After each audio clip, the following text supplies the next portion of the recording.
You're watching 13 News, Kansas News Leader. Good evening and welcome into the news at 6. Thanks for joining us tonight. I'm Melissa Bruner. David Oliver has the night off, and we hope you are finding a place to stay cool and safe because the heat is on around northeast Kansas. At the same time, we are keeping an eye on some potential for severe weather tonight. So Jeremy Goodwin has all the extremes in the Weather Center first up for us. Hi, Melissa. By far the hottest day we've seen this year, and the heat index values are still close to 105 in many areas. We also have a cold front moving into that extremely hot air mass, and it's setting off some storms. This is one of them as you look south-southeast from Cloud County Community College in Concordia. That storm cloud is almost 50,000 feet tall right now, and this is a severe storm, as a matter of fact, that impacts parts of Clay, Dickinson, and Ottawa counties. Severe storm watch goes until 11 p.m. for almost everybody in the area. Again, we're watching from Concordia all the way down to this storm that is severe in the southwest corner of Clay County heading toward Abilene. It has quarter-size hail, wind gusting to 60 miles per hour at this time, and moving again to the southeast very slowly toward Chapman and Abilene. Over the next few hours, we will see more storms developing along a cold front that goes from close to Seneca through Clay Center. With extremely unstable air out ahead of this, we will likely see several severe storms, possibly hail the size of baseballs, even some winds gusting as high as 80 miles per hour possible through the evening as this line of supercells makes its way south and eastward. By midnight, it's out of here, and tomorrow should be a dry day. Your first alert 8-day forecast is coming up.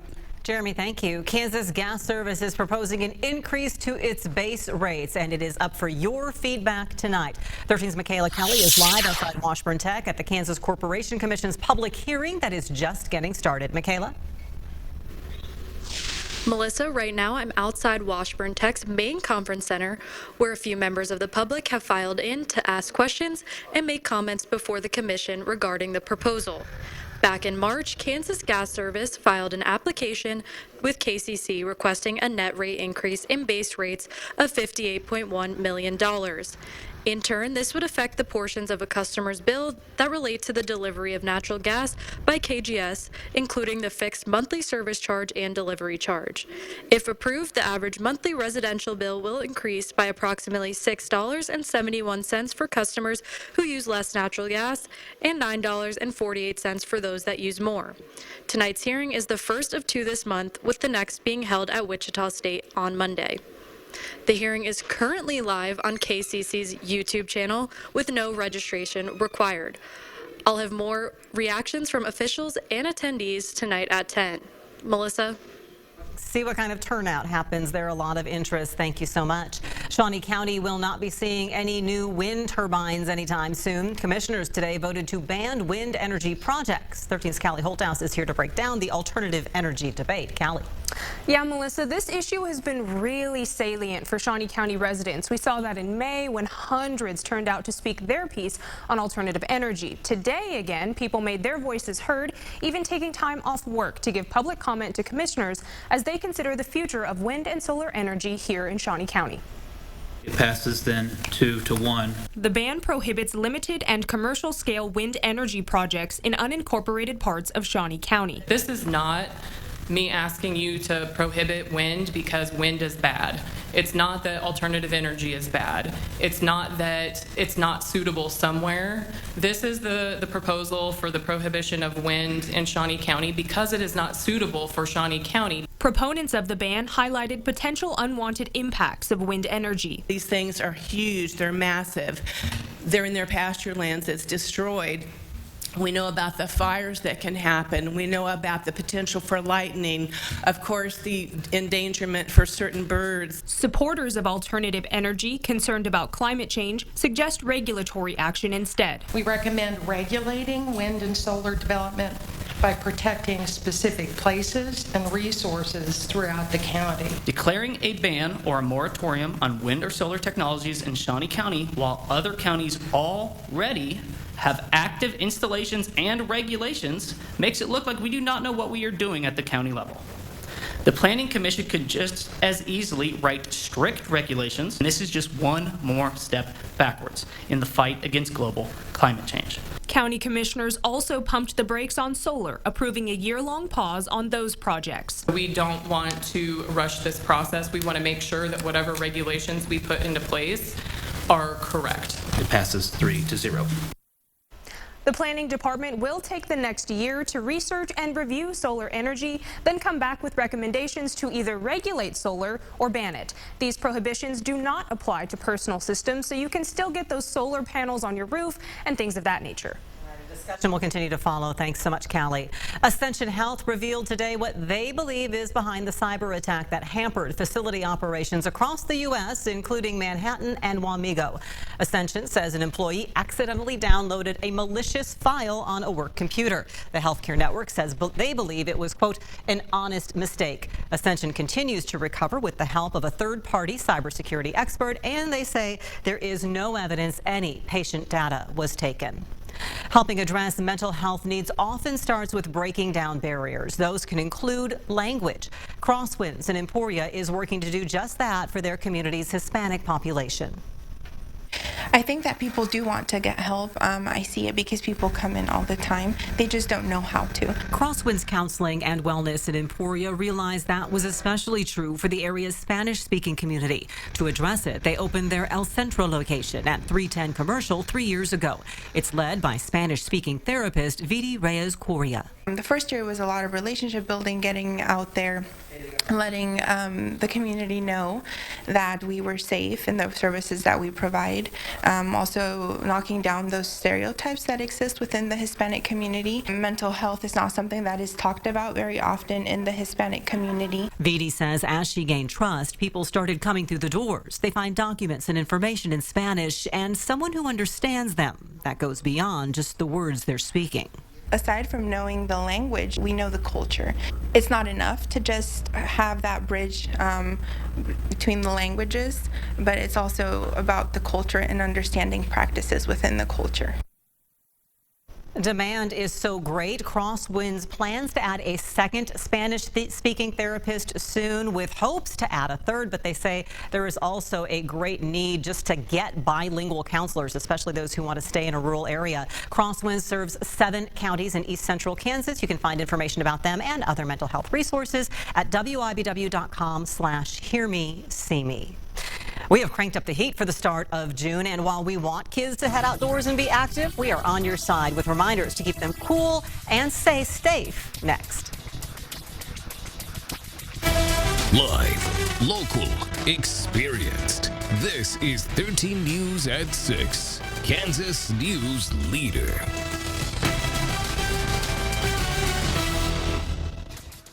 You're watching 13 News, Kansas News Leader.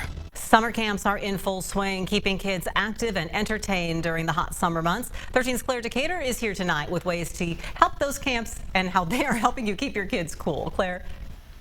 Yeah, Melissa, the summer heat is here, causing parents to wonder how to keep their kids safe while getting outside and having fun. Summer camps have kicked off, and kids are already having fun in the sun. Doing all the activities, like going to a pool every day. Either playing with my friends or swimming. Just hanging out with the counselors, and they're so nice. Shawnee County Parks and Rec is working hard to keep your kids cool. We, making sure we're monitoring the weather, keeping track on how hot it's going to get and everything, making sure we're pumping plenty of fluid through the kids. Recreation Program Supervisor Clay Neal says hydration is vital, starting before you get out in the sun. A lot of our kids are active in many different things that sometimes they come to us a little tired over the weekend from ball tournaments or their family vacations or being out the lake, and so they're already dehydrated once they come to us. And kids need to guard their skin from the sizzling sun. Taking different breaks throughout the day of not only water breaks, restroom breaks, but hey, this is a great time to reapply sunscreen. Hey, if you got fair complected skin, that, t-shirts, hats, brim hats, swim shirts. In any worst case scenario, staff are prepared to help. All my staff would go through first aid and CPR training, so we get have people that can, take care of that, be watching that. We really try to make sure it doesn't get that way. The kids we talked to were confident they're ready to handle the heat. We put on sunscreen, drink a lot of water because it's very hot right now. Wear lots of sunscreen on my face because that's where it gets burnt a lot. Every morning we'll put on sunscreen. We'll have more information about the camps available on our site. Sunscreen, they are understanding the assignment. Thank you, Claire. The Ross Mill Pool is open just in time for the hottest days so far this year. Pool staff had noticed water levels dropping just 2 days before the scheduled May opening. That kept it closed.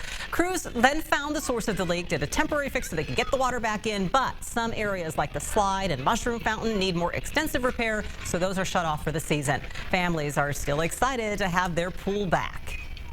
This is like perfect family fun, and the pool is so nice. It's enclosed. It's usually not that busy, and it's just really important for the community. I think it's important for it to be up and running for us all to take advantage of it. The diving board remains open as well. Admission is knocked down from $3 to $2 a day to thank everyone for their patience. Juneteenth has cemented itself as a jubilant celebration of the end of a tumultuous part in our American history. 13's Brent Palmer spoke with people today to learn the story behind the tradition. Brent? Juneteenth as a holiday dates back all the way to the period after the Civil War, when our country was just reunified. The newest federal holiday recognized by the United States government, Juneteenth, has a storied history. Major Granger, after the Civil War, went to the furthest most Confederate state, which was Texas. And on Juneteenth, he went there and he told all the slaves in Texas they were free. He had 2,000 soldiers and he'd been traveling across the South telling the slaves that they were free.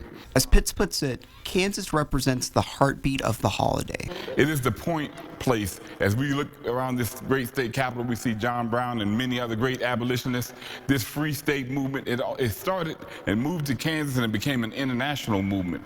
But it also provoked many of the things that you saw that started the Civil War, because many skirmishes were fought here before the actual Civil War started. It is fitting then that the celebration itself migrated to the Sunflower State in the late 20th century, with origins in Topeka. I've been working with the Juneteenth since about 1986.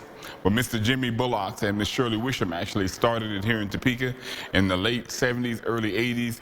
And they're kind of like one of the ones that kind of got it moving all across the state right here in Topeka. I had never heard of Juneteenth until I met Jimmy Bullocks. And the thing that fascinated me about it, it was a big giant festival and event.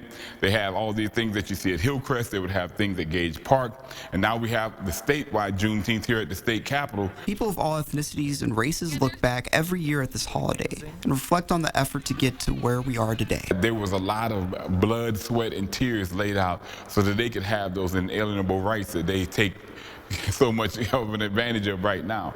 It was just not given, it was earned. Several Juneteenth events are planned in Topeka and Manhattan over the next week. You can find more details on our website. Right, Brent, thank you so much. Yes, the big festival at Hillcrest is this Saturday, in fact, with a parade downtown on Juneteenth, June 19th, next Wednesday. We're going to get a look at those storm chances as we head into tonight, coming up from Jeremy next in the First Alert forecast.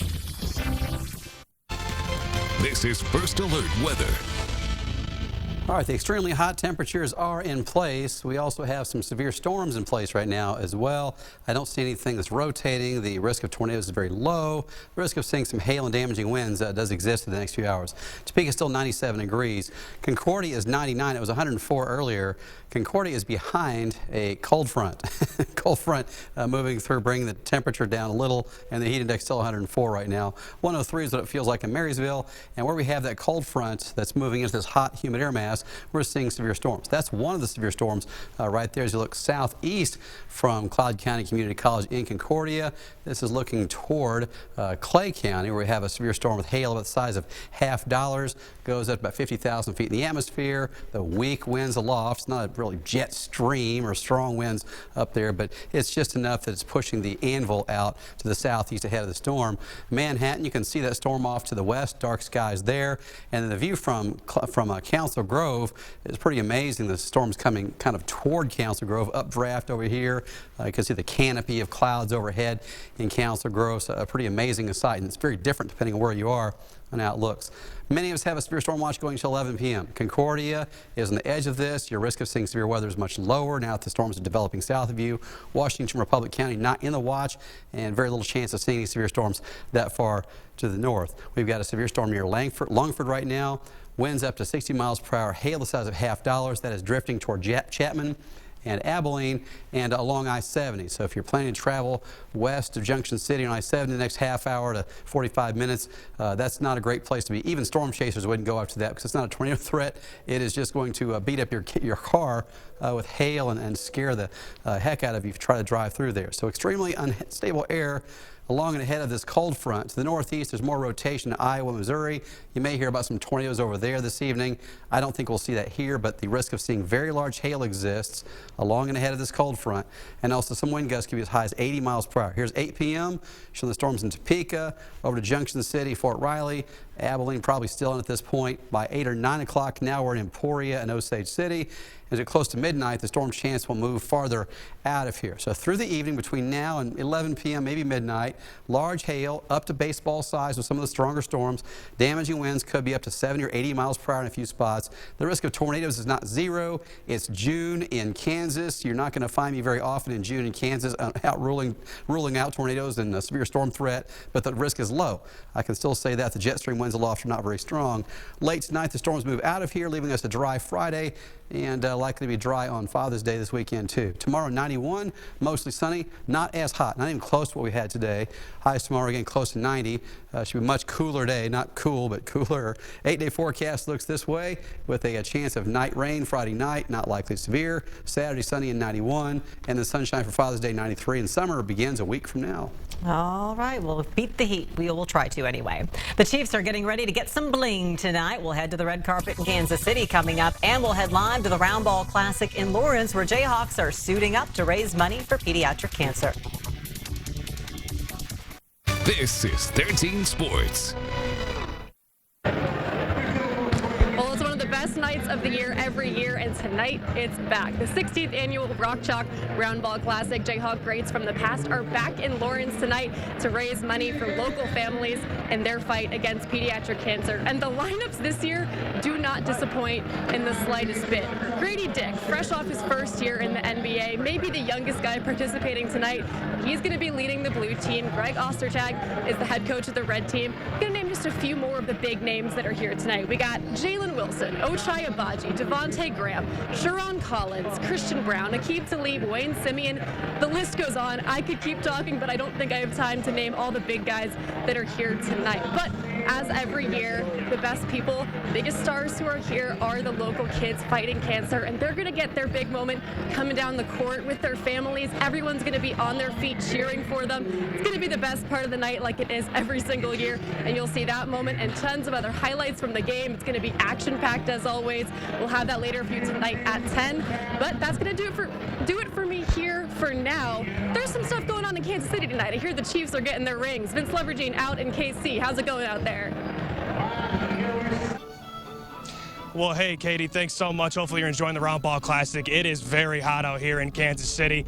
I am sweating through my suit right now, but you know what's going to be really hot is those new rings that they're about to get. Their third ring already in these last 5 years, which is absolutely crazy for this organization. But you can see I'm on the red carpet here. The players are just about to form. You see all the media members here. The players about to walk up here shortly. We're going to have a lot of fun here as the players are going to receive their rings. Should be a lot of fun and hopefully cool off a little bit. I know these players are going to be hot too, especially when they're walking through this red carpet. It's going to do it for now.